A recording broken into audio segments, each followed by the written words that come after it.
What's up, hunters? Welcome back to the channel, where we dive headfirst into gaming madness, so you don't have to. But let's be real, you want to. Today, we're talking about Monster Hunter Wilds, Capcom's latest attempt to make sure our carts outnumber our victories. This game isn't just Monster Hunter with fancier graphics. Oh no. It's an open-world beast with living ecosystems, dynamic weather, and monsters that will absolutely ruin your day in ways we've never seen before. If you thought World was big, this one is about to make you question all your life choices. So, sharpen your weapons, stock up on mega potions, and let's break it all down. And of course, subscribe, and hit that bell, unless you enjoy getting one shot by an apex monster with no backup.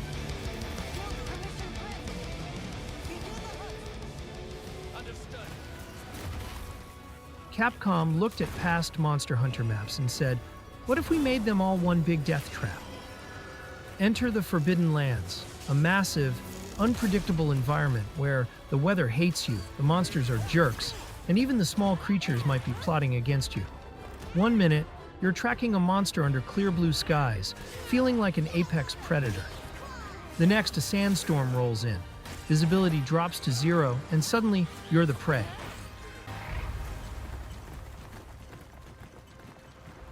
But the real game changer? The secret mount. This isn't just some rideable. This thing actually listens to you.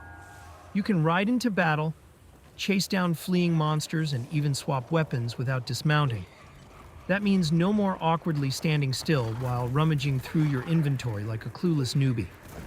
Then there's focus mode, which lets you target specific monster parts for extra damage. So now when you say, I'm aiming for the tail, you might actually hit the tail instead of flailing around like a drunk hunter at a feast. And yes, the slinger returns, now more versatile than ever. Need to grab a healing item mid-fight? Done. Want to grapple onto a monster and ride it like a rodeo champion? You got it. Basically, Capcom made sure you have no excuse for failing. But you'll still find a way.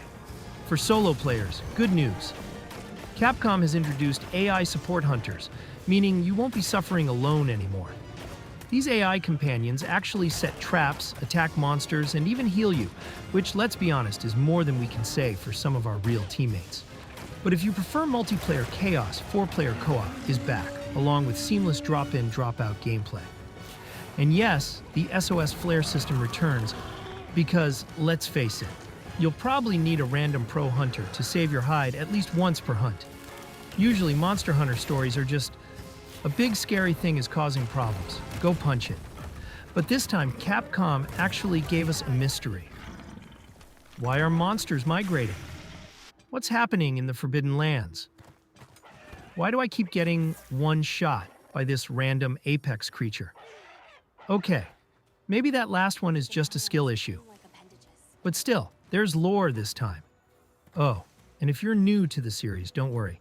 The tutorials and UI have been improved, so you won't spend the first 10 hours trying to figure out how to cook a steak without burning it.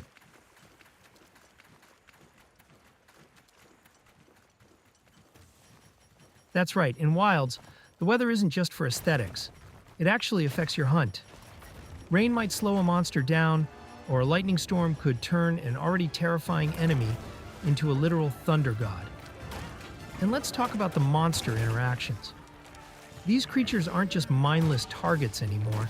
They hunt, they defend their turf, and sometimes they just randomly decide to throw hands with each other while you awkwardly stand there, wondering if you should third-party the fight or just quietly walk away.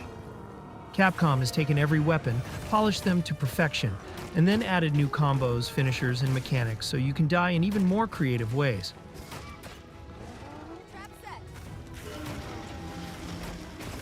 Despite some early technical struggles, Monster Hunter Wilds is shaping up to be exactly what I was hoping for.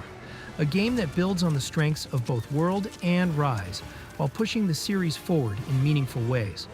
The combination of refined combat mechanics, improved traversal, and a more immersive world suggests that Wilds could be a defining entry in the franchise. Of course, there are still plenty of unanswered questions. Will Capcom be able to iron out the performance issues in time for launch? How will the expanded world and new mission structure impact long-term replayability? These are things we'll have to wait and see.